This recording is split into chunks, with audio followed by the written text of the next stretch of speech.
Formula 1 की दुनिया में कई चैंपियंस आए और गए, लेकिन कुछ दुश्मनी ऐसी होती हैं जो इतिहास में अमर हो जाती हैं। माइकल शूमाकर और मिका हाकिनन की जंग ऐसी ही एक कहानी है। ये सिर्फ रेसिंग नहीं थी, ये दो योद्धाओं की टक्कर थी, जहां दोनों एक दूसरे को हराने के लिए अपनी सारी हदें पार कर रहे थे। 1998 में ये मुकाबला अपने चरम पर पहुंच गया। शूमाकर, जो रेसिंग के बादशाह थे, उन्हें हाकिनन ने हरा दिया। उस साल मिका हाकिनन ने साबित किया कि वो सिर्फ एक प्रतियोगी नहीं, बल्कि असली चैंपियन हैं।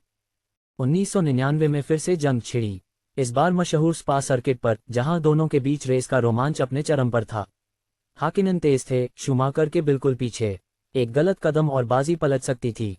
लेकिन 2000 के बेल्जियम ग्रां प्री में जो हुआ, वो इतिहास में दर्ज हो गया। हाकिनन ने एक ऐसा ओवरटेक किया जो आज भी सबसे बेहतरीन माना जाता है। उन्होंने शूमाकर और जोटा को एक साथ पीछे छोड़ दिया। ये पल उनकी नफासत और हिम्मत का नतीजा था। उस दिन शूमाकर हार गए, लेकिन उन्होंने हाकिनन को कभी सिर्फ एक दुश्मन नहीं माना। वो जानते थे कि हाकिनन वो शख्स था जिसने उन्हें बेहतर बनने पर मजबूर किया। ट्रैक पर उनकी जंग भले ही उग्र थी, लेकिन इसके पीछे एक गहरा सम्मान था। दोनों ये जानते थे कि उनकी ऊंचाइयों तक पहुंचने की कहानी एक दूसरे से जुड़ी हुई थी। माइकल शूमाकर और मिका हाकिनन की ये लड़ाई सिर्फ रफ्तार की नहीं थी, ये दिल की थी। ये दो चैंपियनों की कहानी थी जो महानता के लिए लड़ी गई थी।